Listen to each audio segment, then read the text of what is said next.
கர்த்தருடைய பரிசுத்த நாமத்திற்கு மகிமை உண்டாவதாக. வெள்ளைப்போலம் என்கிற இந்த நிகழ்ச்சியின் வாயிலாக இந்த காலை வேளையில் உங்களோடு கூட பேசுவதில் நான் மிகுந்த மகிழ்ச்சி அடைகிறேன். உங்களுக்காக ஒரு வசனத்தை வாசிக்கிறேன். ஓசியா தீர்க்கதரிசன புத்தகம் 4ஆம் அதிகாரம் அதன் 6ஆம் வசனத்தின் பின்பகுதியை வாசிக்கிறேன். நீ உன் தேவனுடைய வேதத்தை மறந்தாய், ஆகையால் நானும் உன் பிள்ளைகளை மறந்து விடுவேன்.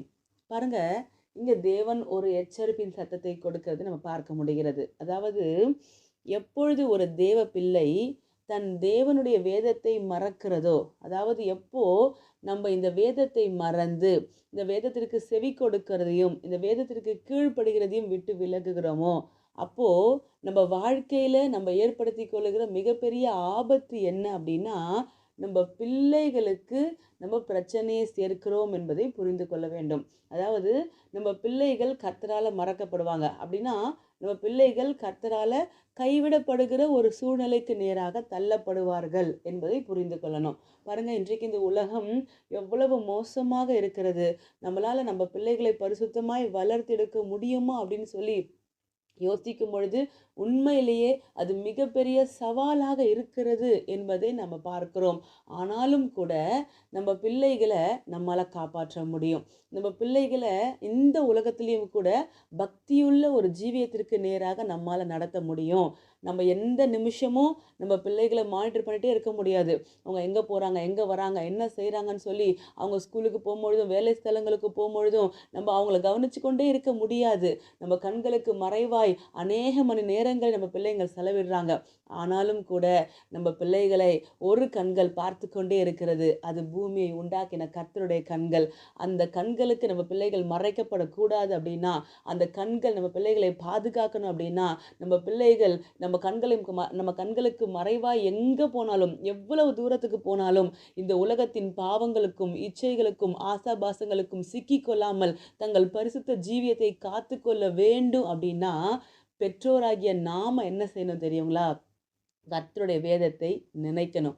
கர்த்தருடைய வேதத்திற்கு செவி கொடுக்கணும். இந்த வேத வசனங்களை கை கொள்ளணும். அப்பொழுது கர்த்தர் நம்முடைய பிள்ளைகளை நினைப்பார். அவர் நினைக்கும் பொழுது அவர் பிள்ளைகளை ஆசீர்வதிப்பார். ஆகையால் பூமியில் இருக்கிற எல்லா ஜனங்களை காட்டிலும் நம்முடைய பிள்ளைகள் சிறந்திருக்கிறதை பார்க்க முடியும். நம்முடைய பிள்ளைகள் இந்த பூமியின் அசுத்தத்தோடு கூட இணைந்து கொள்ளாம தேவனுக்காக தனித்து ஒரு ஜீவியம் செய்கிறதை நீங்க பார்க்க முடியும். ஏசாயாவில் வாசிக்கிறோமே, நான் கர்த்தருடையவன் என்று சொல்லி கையெழுத்து போடுவான் அப்படின்னு சொல்லி. அப்படி நம்முடைய பிள்ளைகள் இந்த பூமியை விட்டு, இந்த உலகத்தின் வாழ்க்கையை விட்டு பிரிந்து நான் கர்த்தருடையவன் அப்படின்னு சொல்லி தேவன் பட்சமாக நிற்க வைக்க முடியும். எப்படி?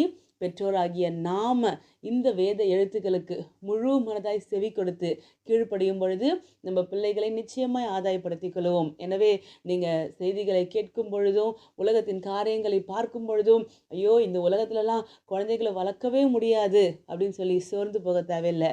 நாம கர்த்தருக்கு முன்னாடி செம்மையாக இருப்போமானா நம்ம பிள்ளைகளை தேவன் செம்மையாய் தமக்கு முன்னாடி கொண்டு வந்து நிறுத்துவார் என்பதை உணர்ந்து கொள்வோம். நாம் ஜெபிக்கலாம். பரலோக தகப்பனே, ராஜா, மை ஸ்தோத்திரிக்கிறோம்ப்பா, உமக்கு நன்றி செலுத்துகிறோம்.